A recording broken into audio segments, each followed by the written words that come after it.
മലയാള താരസംഘടനയായ അമ്മയുടേതായി പുറത്തെത്താറുള്ള വിശേഷങ്ങളെല്ലാം വളരെ പെട്ടെന്ന് തന്നെയാണ് വൈറലായി മാറുന്നത്.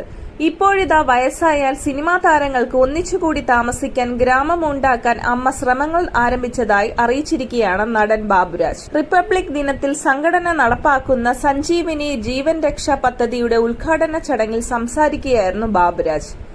നമുക്ക് നമ്മുടേതായ ഗ്രാമമെന്ന ആശയം ലാലേട്ടന്റേതാണ്. നമുക്കെല്ലാം വയസ്സായി കഴിഞ്ഞാൽ ഒരുമിച്ച് ജീവിക്കാൻ പറ്റിയ ഗ്രാമം ഉണ്ടാക്കണം. അതിനുള്ള പ്രയത്നം തുടങ്ങിക്കഴിഞ്ഞു. ഈ 3 തൂണുകൾ ഉണ്ടെങ്കിൽ നമ്മൾ ഗ്രാമമല്ല ഒരു പ്രദേശം തന്നെ വാങ്ങും. അതിനുള്ള ധൈര്യം നമുക്കുണ്ടെന്ന് വേദിയിലിരുന്ന മമ്മൂട്ടിയെയും മോഹൻലാലിനെയും സുരേഷ് ഗോപിയെയും ചൂണ്ടിക്കാട്ടി ബാബുരാജ് പറഞ്ഞു. ഗ്രാമത്തിന്റെ കാര്യം വളരെ കാലം മുമ്പേ പറഞ്ഞതാണ്. സർക്കാരുമായി സംസാരിച്ച് എവിടെയെങ്കിലും കുറച്ചു പേർക്ക് താമസിക്കാനുള്ള സൗകര്യം പണ്ട് തമിഴ്നാട് സർക്കാരൊക്കെ കൊടുത്തിട്ടുണ്ട്. പക്ഷേ എവിടെയൊന്നും ശരിയായി നടപ്പിലാക്കിയിട്ടില്ല എന്ന് മോഹൻലാൽ പറഞ്ഞു.